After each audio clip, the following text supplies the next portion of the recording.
Alright, this is my friend Darren's AB. He's got this trawler, and he's in California right now in work, so I've been watching it.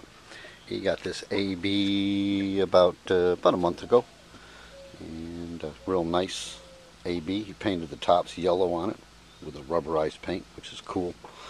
And when he first got it, the front pontoon is what I call them. Might be another name for him, but besides the point. It had a small leak in it, so he sanded it down and put a patch on it, and the front is holding great.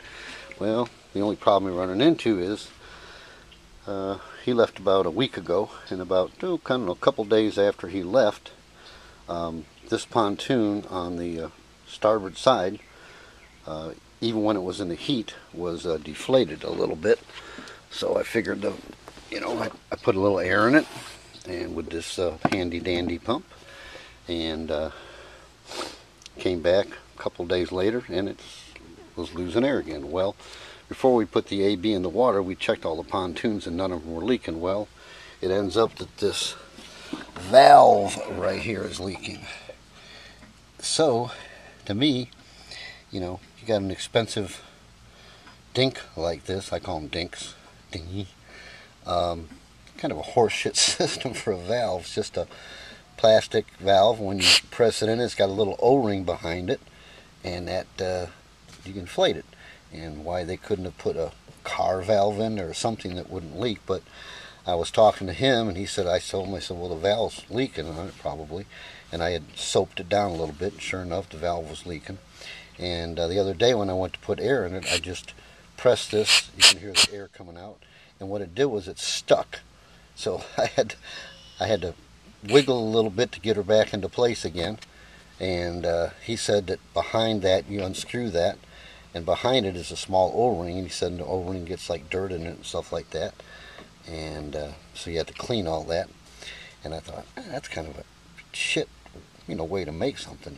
Just like I said, I guarantee they could have designed something a hell of a lot better. Especially, I think these things run like $5,000–$6,000. I know he paid a pretty good price for when he bought it used.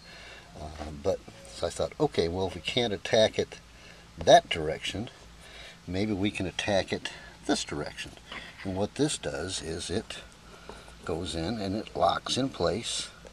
And it's got a little firm to it, but nothing serious. But you would think that once this is, even if the valve here is leaking a little bit, you would think that when this thing seals, that it would prevent even if the valve was leaking. Well, it's not. So what we're going to do is we're going to snug this thing up a little bit.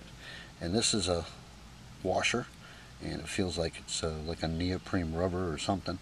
I'm going to go behind that, and I'm going to cut out, I've got a rubber inner tube back at my boat, and I'm going to cut another O-ring like this to go behind this O-ring. And that rubber inner tube is real soft, and I'm going to put it behind it and see if I can get this thing to fit snug. Because like I said, it fits snug, but it's not like real good and tight.